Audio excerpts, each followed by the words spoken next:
Israelis are able to impose curfew anytime they want. Right. So this kid stayed out past midnight. He was arrested. As he said, I hadn't done anything bad, I just stayed out too late. He was put in jail for 5 months. And when he was released, his name was put on a list. He hasn't been able to leave Bethlehem his entire life. So what's the answer?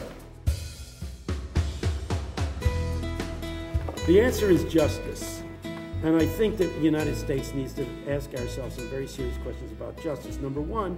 And number two is we have to ask a very serious question. Why doesn't the United States say, you can't do this anymore? Right now, while we were there was a riot. The two of us, we were in this taxi cab going to the municipal building to meet with the deputy mayor, and the taxi cab driver says, there's going to be trouble in Jerusalem today. Would you like to see it? And dumb us. What did we say? Yeah, we'd like to see the trouble. So he drives us down this hill, and all of a sudden we find ourselves trapped. In front of us is a row of tires burning, you see, and all these Palestinian young people with masks over their faces and rocks ready to throw at Israeli police.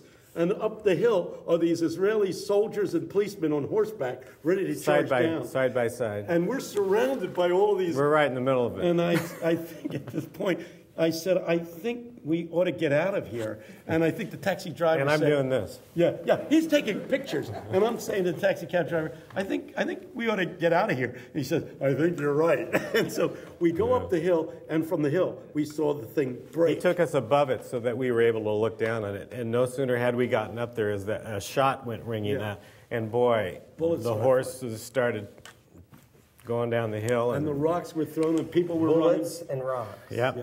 But here's the thing.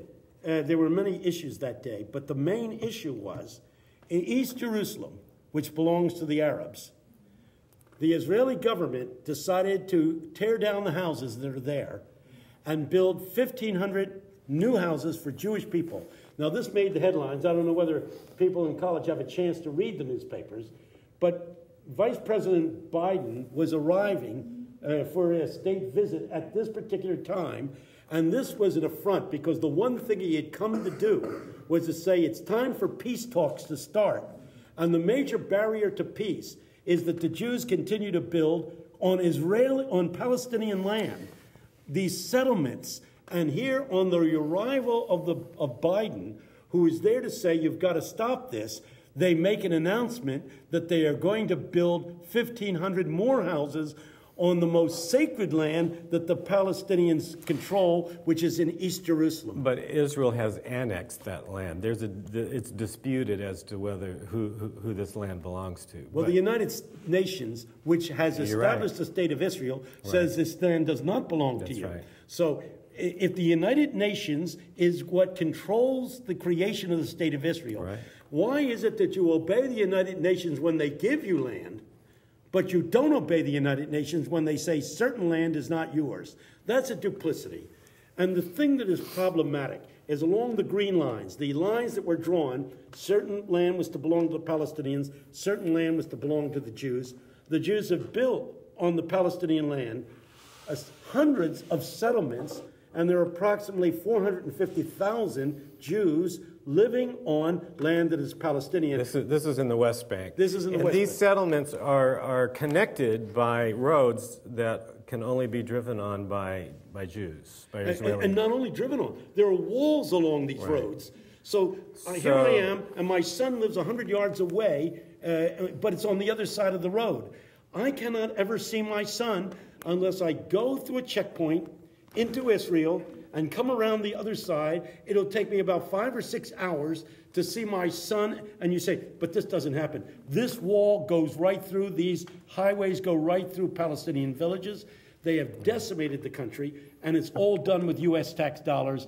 And the Palestinians want to know why American Christians aren't upset with the injustices that are being shed on these people. Well, we actually have Christian churches in America supporting the settlements and financing them, and so this brings a whole issue to the table of theology and Yeah. the theology of the land. Why don't you and- start talking about the theology? Yeah, go. It's come to be called Christian Zionism. It's a dispensationalist view of. Tell them about dispensationalism. I think you should. Okay. John Nelson Darby, in the middle of the 19th century, looked at the scriptures and said, certain promises that God made to Israel have not been fulfilled. Certain prophecies have not been fulfilled. And Christ will not return until those prophecies are fulfilled. And this theology came to be known as dispensationalism. And there was a whole stream of thinking that certain things have to happen before Jesus returns. And one of the things he said that has to happen is that the land that was promised to the seed of Abraham, 15th chapter of Genesis, has to be given back to the children of Israel. That this is what he said. Because he didn't recognize what I brought out at the conference, that not only are the Jews the seed of Abraham, as it says in the 15th chapter of Genesis, but the Arab peoples are also the children of Abraham. They're both Semitic. Yeah, that in reality, before Abraham ever had a son by Sarah, whose name was Isaac, he had a son by a woman named Hagar, who was Ishmael. Who was also circumcised into the covenant. That's right. Covenant.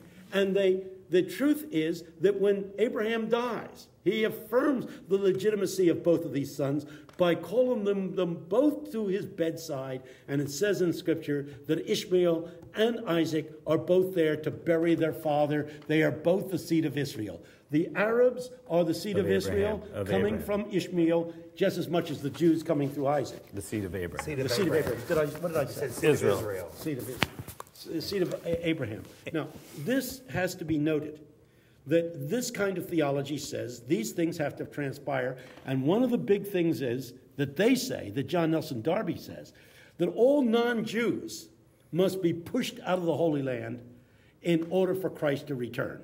So people like Pat Robertson and people like John Hagee are on the air saying the Palestinians have no right to this land at all. They should leave and go to Jordan.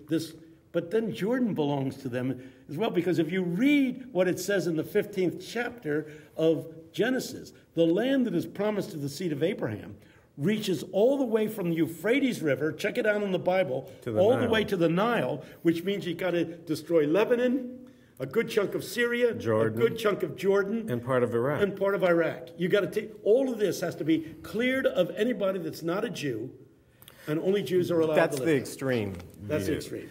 But it raises a whole bunch of complicated issues as to what kind of.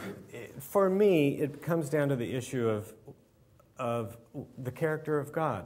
Who is God, and what is God like? Do we support one group being able to dominate over another? Are we called to support that? Is God a respecter of persons? Or are we called to a kingdom of reconciliation where we work for people like Isaac and Ishmael to come together? The spirit of that story, is that what we should be supporting? It's two kingdoms. It's which one is it? And you know, if you have the view that God is on our side, that Israel went into the promised land and killed all these tribes. The first time? The first time. They have a right to do it the second time. They have a right to do it the second time. Do you have a God that is now telling the children of Israel to go in and either push people out or, in fact, kill anybody that refuses to believe? I've actually seen Christians.